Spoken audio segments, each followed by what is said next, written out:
It was supposed to be a regular Easter egg hunt. Colorful eggs, kids running around, but for some reason that year it went completely off the rails. This was some years back. The school threw an Easter egg hunt, and the whole community showed up. Dozens of kids in the field, baskets in their hand. And then there's the parents. Stick with me, sweetie, I know where they put the gold ones. Don't just stand there, go right there, under the bench. They weren't just cheering them on, they were coaching them. They were controlling the situation. Some parents are diving through bushes. Oh, I see one, get back. One dad grabs 5 eggs and gives them to his kid. Hey, yo, that was my kid's egg. You saw us going for that. Oh, shut your mouth. Your kid's a loser. Then it pops off. Kids are throwing themselves across the grass. Dads are squaring up. Yeah? Come on, man. You want some of this? You got, man. What you got, huh? Oh.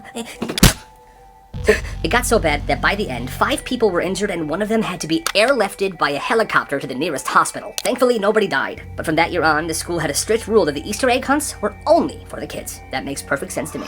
It was supposed to be a normal lunch period, but 5 minutes later, the principal was on the floor. This happened at a high school. 2 senior girls lock eyes. You told him I cheated? Yeah, because you did. People are starting to notice what's going down. The cafeteria gets quiet. One of the girls picks up a carton of chocolate milk and dumps it on the other girl's head. And it begins. The hair pulling, the smacking.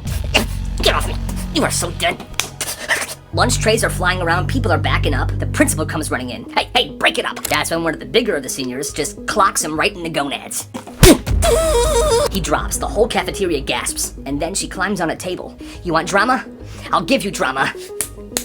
No. A full-blown elbow drop. Kids are screaming, some are cheering, most of them are recording, and that was the day lunchroom beef turned into a full-blown wrestling match. Nobody forgot that day, ever. Especially the principal.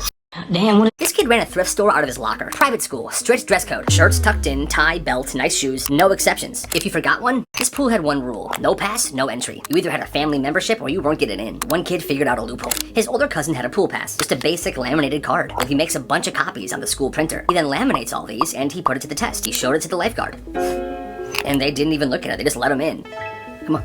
The next day, he brings 2 of his friends, and they each have one of the copies that he made. All 3 of them worked. They went swimming. By the end of the week, he's selling one-day pool passes for $5 each. He carries them around in a lunchbox, and he hangs outside the pool. And business is absolutely booming. Now, most kids in the neighborhood are doing this. About halfway through the summer, the lifeguards were getting confused because the pool was absolutely packed. Like, they'd never seen it this packed. There's a lot of people here, right? Oh, yeah, dude. There's a lot of people here. It ran for most of the summer, but the pool was getting so packed that people were getting suspicious, and after a little investigating, they figured out what was going on, and this kid got into big trouble. Gotta respect the hustle. His parents were... Presentations are today? I'm screwed. Hey, come here. I got you. This kid had over 200 PowerPoints, just sitting on a flash drive. Every single one of them he made for fun. But then, he turned it into a genius business. This started around 8th grade. This kid, named Liam, quiet kid, kept to himself. For some reason, this guy was obsessed with making PowerPoint presentations. The history of water slides, the rise and fall of AOL, why birds might be smarter than we think. Just anything. At first, everyone thought it was just his thing, like his little quirk, until one day someone forgets to do their presentation for a class. Kids in full panic mode. What's the presentation on? Invasive species. I've got one on killer bees. Does that work? That's perfect. Kid turns it in, changes the title slide, and boom, he gets a B. That works. And just like that, it begins. He starts selling them PowerPoints on every single topic. Historical events, weird science, fast food history, literally anything. $10 per presentation and $15 if you had to have him customize it a little bit. He called it the Vault. Some of them people bought didn't even make any sense for what they had to turn in, but it was still better than nothing. By the end of the year, he had made over $500 doing this, and he says he plans to keep on doing it because he just loves making PowerPoints and he doesn't see himself ever stopping. So the supply is endless. You gotta respect the hustle. This kid ran a move. This kid gets caught cheating on purpose. This happened last spring. There's this math teacher, right? She's super strict, but only to certain kids. Late homework, 0%. Wrong format, 0%. But if your parents were rich, if you were on varsity, if she just liked you, you were fine. And everybody knew it, but nobody could prove it. But then there's Noah. He was the top of his class. He literally had a spreadsheet to track his GPA. One day he wanted to prove that this teacher was a little biased. So during a quiz, he leans way over his desk and stares at the person next to his quiz, like clearly cheating. Can I see? The teacher looks up, sees him doing this, but nothing. Completely ignores it. The next week, there's another quiz. Now Noah's friend Kyle, the teacher didn't like that much, so this was the other half of their plan. During that quiz, Kyle begins cheating off of somebody else, and he doesn't get very far. Office now. Not even 2 seconds into Kyle cheating, the teacher sees this and calls him out immediately. Kyle gets 2 days of in-school suspension. Noah, nothing. So their theory was proven. A few days after that, they go to the principal together and they explain to the principal the situation that's going on. And believe it or not, thank you for sharing this. I believe you guys. Yes, I'll have a talk with her. I promise. The teacher was out for a few days, but when she came back, she was a whole lot more fair. I bet that principal really gave her a talking to. This kid has a weird... It's the middle of... He thought it was normal. It was the end of the day and this third grade teacher's class was getting ready to go home. One of her students was arguing with her about the homework due the next day. Miss, you gave us too much homework. I think it's a perfect amount of homework. You'll do fine. No, I won't. I'm not gonna do it. Oh, you're not, huh? No, the homework's stupid. I'm not gonna do it. How would you like if I called your mom right now and told her that her son is being difficult and telling me he's not gonna do his homework? Don't bring my mom into this. Your mom is probably so fat when she walks, the earth shakes. My mom's dead. My mom is dead.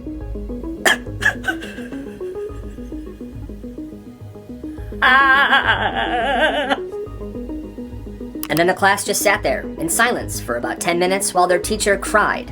The next day, there was a sub. Alright class, so can anyone answer this question? Miss, I think you spelled that word wrong. I definitely did. Thank you, Kayla. Let me just correct this really fast. Ha! Nice going, idiot. At least I don't sit by myself at lunch. Oh my god, what a loser. Got him. I hate that guy. Why he smell like cheese?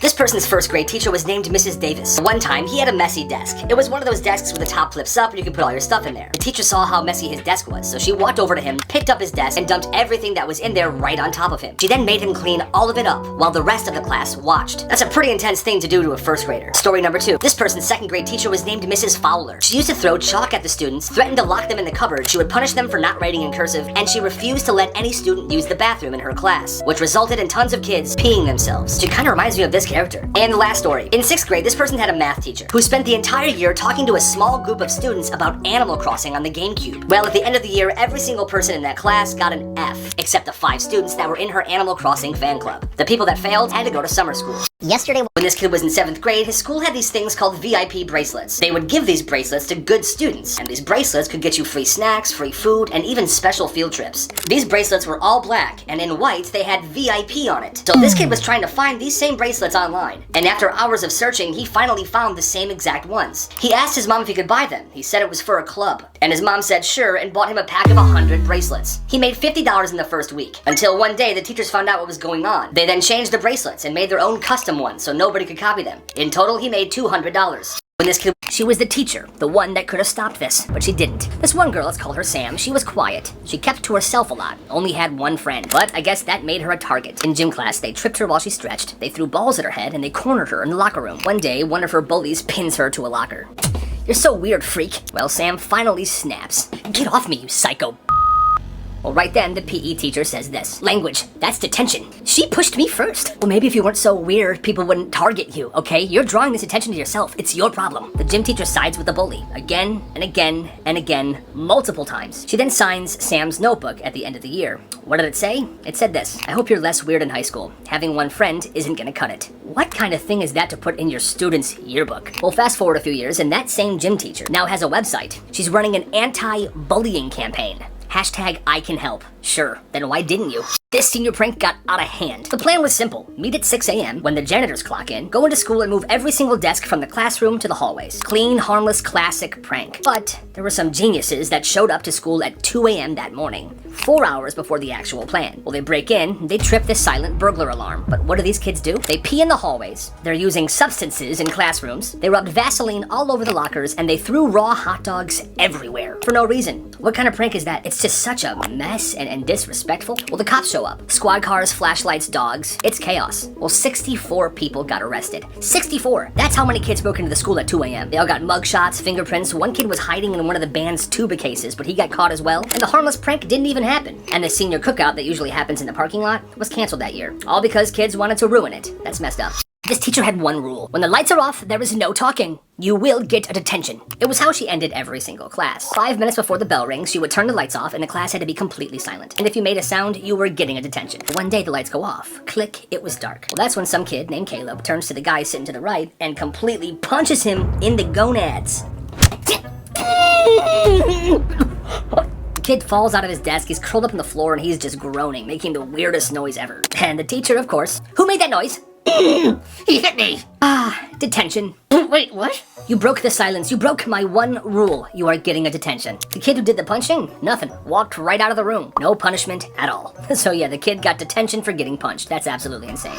My new room. This kid ran a genius hustle. So at this one school, if your phone ended up in the lost and found, it stayed there until the parents of that student picked it up. That was the rule. If they took your phone, you were not getting it back. Then this kid named Marcus starts a business. $10 and I'll get your phones back before 6th period. Bro, what? They're in the front office. Yeah, well, Marcus had an older cousin that worked in the front office. And every day during lunch, Marcus would go to the office to say hi to his cousin. And when he did that, his cousin would quietly hand him a phone wrapped in a napkin. Hey, what's up, cousin? Oh, hey, Marcus, hope you're having a good lunch. Here is your snack I brought you. Good man. And nobody noticed. He had a group chat, phone retrieval services. You would DM him what class you lost your phone in and what your phone case looked like. He even had tiers. $10 for standard pickups during lunch, $15 if you had to go to the office during class, it's a bit more risky, and $20 if you get caught again the next day. It became this underground thing. But here's the twist. Eventually the principal finds out about this. He made a deal. I won't punish you, but for this next week, every single time someone messages you to do this, give me their name. Fine. He became a freaking informant, and for that next week, he busted a lot of kids. Eventually, they found out that he had flipped and his business was completely washed. But still, I guess you gotta respect the hustle. This was the most popular kid in high school, but parents hated him. He had a mullet, he always wore band t-shirts, and he never cared what anybody thought, and that's the way to be. But somehow, everybody loved him. Jocks, theater kids, even the teachers. How does this guy pull it off? Because he wasn't fake. He was crazy smart, super talented, and he was nice. Like, actually nice. He didn't care about status. If you were weird, quiet, whoever, he made time for you. But the parents hated him. Oh, that John Smith boy is trouble, you hear me? He listens to Satan music. You are not hanging out with him again, he is on drugs. He wasn't on drugs, he was just poor and he liked metal music. But he kept showing up, kept working hard, graduated at the top of his class. He started a business and he crushed it. He's now living in California. He has a wife, kids, a big house. And people say that when you talk to him, he's still the same old mullet-wearing, metal-loving kid from high school. He was the most popular kid for all the right reasons. That's the way to be, man. The rule was simple, no coughing in class. No, seriously, that was the rule. That's disruptive behavior. And she wasn't kidding. This teacher was absolutely intense. One time a kid coughed. Out. Office now. Wait, for coughing? You heard me. For some reason, she thinks that every time a kid sneezes or coughs, they are intentionally trying to disrupt the class, which is absolutely insane. Well, after a few weeks, these kids just start messing with her. All right, kids, open your book to page... Hey, bless you. Hey, bless you, bro. Thanks. She sends 4 kids to the principal's office in one day. She calls one kid's parents. She writes somebody up for sneezing. She's out of freaking control. The principal says, guys, sneezing is not funny, okay? Just please cut it out. We didn't say it's funny, Mr. Johnson. Have you ever heard of allergies? Yeah, he couldn't argue with that. The teacher was told to chill out and reel it in or there was gonna be consequences because people can't help sneezing or coughing sometimes. That's just the way life goes.